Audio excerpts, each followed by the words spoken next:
Hello everyone, welcome back to Srilatha vlogs channel.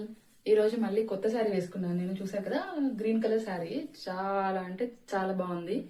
Cloth వచ్చేసరికి cotton type ఇచ్చారు. Single pleats పెట్టుకోవడానికి అయితే చాలా బాగుంటాయి కాటన్ టైప్ శారీస్. ఇది నేను ఫ్లిప్కార్ట్ లో తీసుకున్నాను. 350 రూపీస్ ఏమో పడింది అనమాట. చాలా రీజనబుల్ గా అనిపించింది నాకు. అలాగే వర్త్ అని కూడా అనిపించింది. ఎందుకంటే బాగా గ్రాండ్ గా కాకుండా నార్మల్ గా రెడీ అవుదాం ఏదైనా ఫంక్షన్స్ కి అనిపించినప్పుడు ఇలాంటి శారీస్ వేసుకోవచ్చు అనమాట. మరీ 3000 4000 పెట్టి అంత స్తోమత మనకు లేదు కాబట్టి సింపుల్ గా 300 రూపీస్ శారీ మంచిగా రెడీ అయితే చాలా అంటే చాలా బాగుంటుంది. మెయిన్ శారీ ఎంత చీప్ గా అంటే చీప్ కాస్ట్ అంటే 300 400 అలా వేసుకున్నా గానీ దానికి మెయిన్ లుక్ ఇచ్చేది బ్లౌజ్ మాత్రమే. సో అందుకని నేను ఈ బ్లౌజ్ సౌత్ ఇండియా షాప్ మాల్లో తీసుకున్నాను మ్యాచింగ్ సెంటర్ లో. ఇది వచ్చరికి 1000 రూపీస్ పడింది. ఎందుకంటే ఆల్రెడీ వాళ్ళు స్టిచ్ చేసి ఇచ్చారు. 1000 రూపీస్ పడింది. Yellow colour blouse, back neck కాదు ఫ్రంట్ నెక్ ఇచ్చారు. చాలా బాగుంది, మగ్గం వర్క్ చేశారు. అక్కడే తీసుకున్నా. ఇయర్ రింగ్స్ కూడా నేను సౌత్ ఇండియా షాప్ మాలోనే తీసుకున్నా. ఒకటి, ఇప్పుడు మనం శారీ వేసుకున్నప్పుడు ఎలా స్టైలింగ్ చేసుకోవాలో నేను చెప్తాను. ఇలాంటి శారీస్ కి మనం ఫుల్ ప్లేట్స్ అంటే ఇలా చిన్నవి పెట్టుకునే కంటే కూడా ఇలా లీవ్ చేస్తేనే చాలా లుక్ ఇస్తుంది అనమాట. ఎందుకంటే కొంచెం కాన్ఫిడెన్స్ గా అనిపిస్తుంది మనం నడిచేటప్పుడు. అదే ఇలా కంప్లీట్ గా ఇలా వేసుకున్నాం అనుకోండి, నడిచేటప్పుడు గానీ అంత కాన్ఫిడెన్స్ అనిపించదు. మీరు ఒకసారి వేసుకొని చూడండి. ఇలా వేసుకొని ఇలా నడుస్తుంటే మంచి రాయల్ లుక్ అనిపిస్తుంటుంది అనమాట.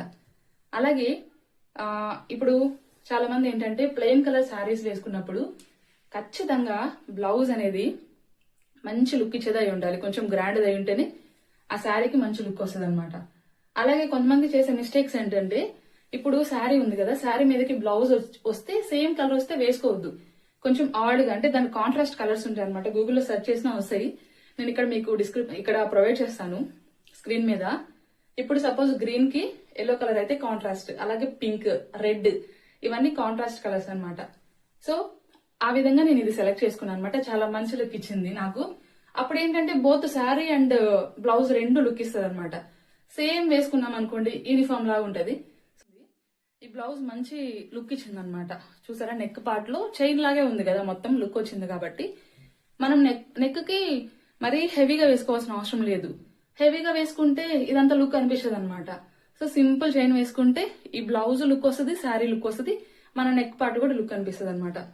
అలాగే జ్యువెలరీ విషయానికి వస్తే చాలా మంది చేసే మిస్టేక్స్ ఏంటంటే, ఇప్పుడు శారీలో ఎక్కడైనా కానీ గోల్డ్ కలర్ ఏదైనా కనిపించింది అనుకోండి, ఖచ్చితంగా మనం గోల్డ్ కలర్ ఇయర్ రింగ్సే పెట్టుకుంటే బాగుంటది. ఇప్పుడు ఇది ఉంది, ఇది వచ్చేసరికి మొత్తం మగ్గం వరకు నాకు గోల్డ్ కలర్ లో వచ్చింది. నేనేమో సిల్వర్ జ్యువెలరీ పెట్టుకుంటే అస్సలు సెట్ అవ్వదు, ఆడ్ గా అనిపిస్తుంది అనమాట. సో టోటల్ లుక్ ఇంత పెట్టి కొన్నా గానీ ఇయర్ రింగ్స్ దగ్గరకు వచ్చేసరికి పోతుంది అనమాట.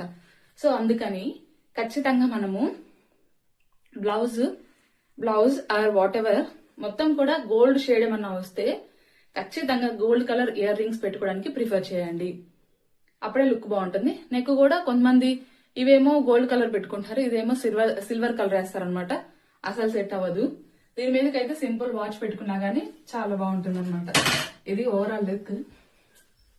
హెయిర్ స్టైల్ విషయానికి వస్తే ఇప్పుడు లీవ్ చేసుకున్నా బాగుంటుంది, క్లిప్ పెట్టుకున్నా గానీ బాగుంటుంది అనమాట. నేనైతే లీవ్ చేసుకున్నాను. లీవ్ చేసుకుంటే ఏంటంటే, ఇప్పుడు ఇలా శారీ లీవ్ చేస్తాం కదా, లీవ్ చేసినప్పుడు పోనీ వేసినా బాగుండిద్ది, లేదా జస్ట్ క్లిప్ పెట్టుకున్నా బాగుండిద్ది అనమాట. అలా కాకుండా మొత్తం ఇట్లా మనం ప్లీట్స్ పెట్టుకుంటాం కదా, అలా పెట్టుకున్నప్పుడు ఏమవుతుందంటే, ప్లీట్స్ పెట్టుకున్నప్పుడు దీనికి ఫ్రెంచ్ ఫ్లాట్ వేసుకున్నా గానీ చాలా బాగుంటుంది అనమాట look. So this is the guys overall look. కావాలంటే ఈ శారీ కావాలంటే డిస్క్రిప్షన్ లో లింక్ ప్రొవైడ్ చేస్తాను. Go and by it. Thank you guys.